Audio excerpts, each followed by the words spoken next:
একদা এক গ্রামে ৩ ভাই বোন থাকতো। তারা ২ বোন ছিল খুবই স্বার্থপর। সবসময় দাদার কাছ থেকে মিথ্যে কথা বলে টাকা নিত আর সেই টাকাগুলোকে নষ্ট করত। শোন মিতু, আমি না এরম গরিবের মতন কলেজে আসতে আর পারছি না। টাকা করে দেয় দাদা? এইভাবে কি জীবন চলে? তুই বল, কেন আমরা এইভাবে খাটতে যাব? দাদার নয় কোনো স্মার্টনেস নেই। শোনো দাদা, আমাদেরকে কলেজের জন্য ৫,০০০ টাকা ফিস দাও, আমাদের লাগবে। কিন্তু আমি কোথায় পাবো? আমাদের জানার দরকার নেই তুমি কোথায় থেকে পাবে আর কী করে পাবে, দাও তো দাও। তোরা তো জানিস কত কষ্ট করে আমি সংসারটাকে চালাচ্ছি। তুই কেন ওদেরকে বলছিস না যে তুই ওদেরকে ঘুরিয়ে পেয়ে লালন পালন করছিস? আমি অনেক আগেই মারা গেছি, ওরা অনাথ। না না মা, ওরা শুনলেই যে কষ্ট পাবে, ওরা যে ছোট, ওদেরকে এসব বলো না তুমি। ভুলেও তুমি এসব কথা ওদেরকে বলো না। না, আমাকে বলতেই হবে, নইলে ওরা ভালো হবে না। ওরা বুঝবে না যে জীবনে ওদের বলতে ওদের তুই ছাড়া আর কেউ নেই।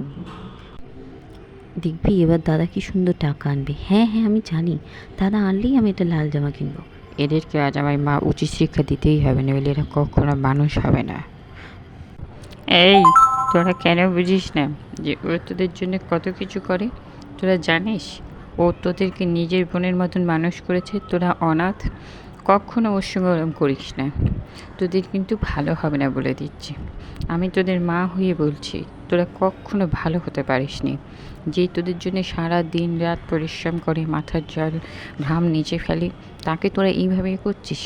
আমি তোদের সঙ্গে সারা জীবন ছিলাম, আছি, থাকবো, কিন্তু তোদের জন্য আমি কিচ্ছু করতে পারিনি।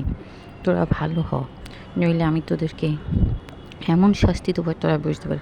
না মা, আমরা বুঝতে পেরেছি যে আমরা কত বড় ভুল করেছি। দাদার স্নেহ মায়া মমতাকে আমরা এইভাবে ব্যবহার করেছি। আসলে আমরা অনাথ। দাদা, তুমি আমাদেরকে ক্ষমা করে দাও দাদা, আজ আমরা আমাদের ভুলটা বুঝেছি। হ্যাঁ হ্যাঁ দাদা, প্লিজ তুমি আমাদেরকে ক্ষমা করে দাও। না রে, তোরা এরম করে বলিস না, তোরা যে আমার আদরের বোন। আর আয়, তোরা আমার কাছে আয়। তোরা যে তোদের ভুলটা বুঝতে পেরেছিস এই অনেক। তোরা যে আমার আদরের বোন, তোরা ছাড়াও যে আমার আর কেউ নেই রে। আমরা একসঙ্গেই থাকবো।